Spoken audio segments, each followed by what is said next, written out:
Hey everybody, Jim here, Type 1 Diabetic Warriors. We have a recap today on a very popular video that we did the other day regarding Sana Biotechnology and the collaboration they have with Uppsala University in Europe. This all has to do with Hypoimmune cell engineering. It was very well received, and then subsequently to doing that video, we found that the doctor who was in charge of this, Dr. Per-Ola Carlson, let me give you his title here. He's a professor of medical cell biology, and he is immersed in this at Uppsala University, so I guess he's working with Sana Biotechnology. Anyway, he gave an interview about this. We have some excerpts of that interview. We wanted to put them together just so you had a better understanding of how this new technology is working, because I personally found it to be fascinating.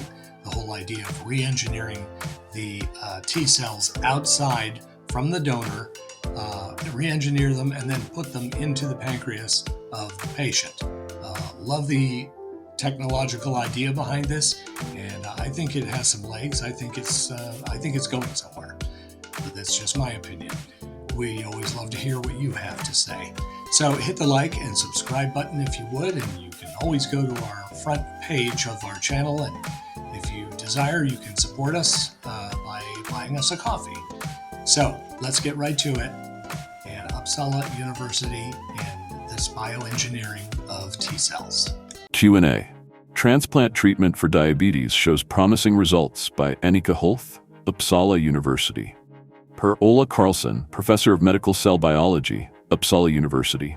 A completely new way of treating type 1 diabetes is being tested at Uppsala University Hospital. Patients are being offered transplants of genetically modified insulin-producing cells, and the initial results are promising. We asked Per-Ola Carlson, professor of medical cell biology, who is leading the study, a few questions. The study started in December and has already attracted a lot of attention. What makes it so special? Two components are needed to find a curative treatment for diabetes. Firstly, you have to have a sufficient quantity of insulin-producing cells to be able to treat many individuals with type 1 diabetes. This problem has been solved in the last 10 years by utilizing a type of stem cell treatment with insulin-producing cells that is undergoing clinical trials. The remaining problem has been that as the cells come from another individual, the patients need lifelong immunosuppressive treatment, which can lead to serious side effects. What we have done is to see whether we can find a possibility and a strategy for transplanting cells between individuals without immunosuppressive drugs.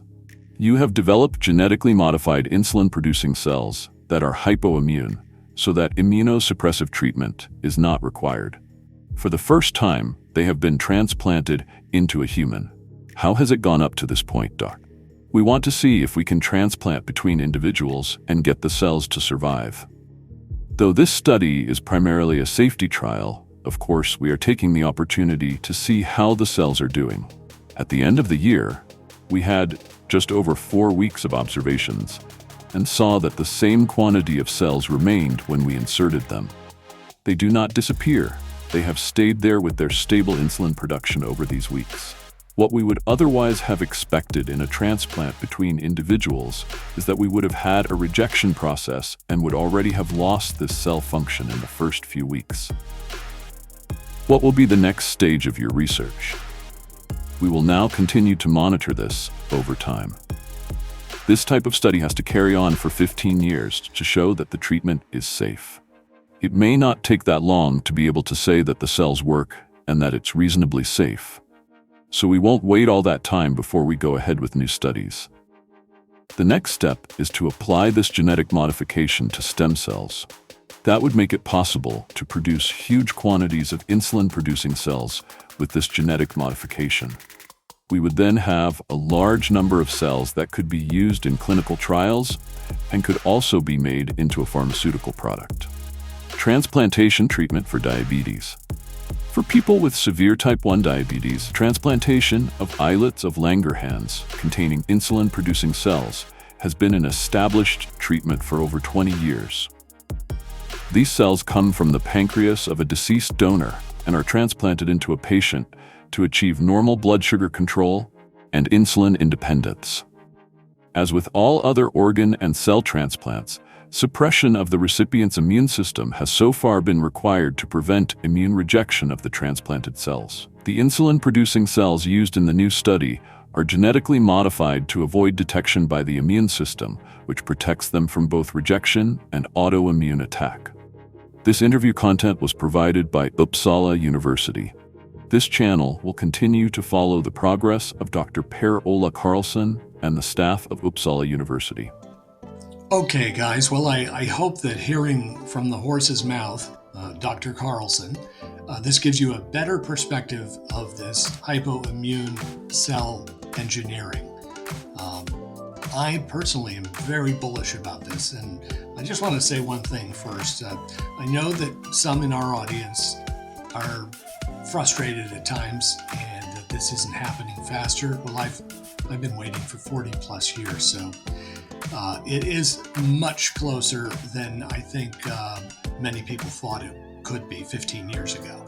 So I'm very bullish about this, and Sana Biotechnology wouldn't be pumping millions into this if they didn't see the possible results, and they just said they liked the clinical results that they saw.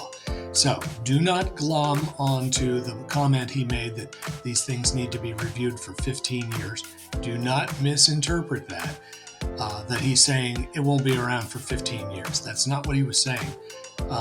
Every drug, once it comes to market, once it gets the approvals in Europe or India or the Middle East or South America or the FDA here in the United States, there is an ongoing process, even after it hits the market, where they're still reviewing and watching it over years, sometimes 10 years. The object there is to make sure that it is as safe as they thought it was before they gave the approval. But they have to go back and look, or continue to look, over years to make sure that there are no long-term negative effects. That's every drug on the market that gets approved. That's the process here in the United States, and I'm sure it is the process around the world as well. So please do not misinterpret what he said. He actually said if the results continue to look as good as they have, that they will speed this up and continue to do more clinical studies and trials along the way. And by the way, if the government sees that this is bearing fruit, they'll be the first one to fast track it, as some other drugs that we have talked about here on this channel. So I hope that clarified that. That was part 2 on this subject, and I hope it made sense to you. We'll have another great video for you in a few days. Until then, you be well, and thanks for stopping by and hanging out with us today. Talk again soon. Bye-bye.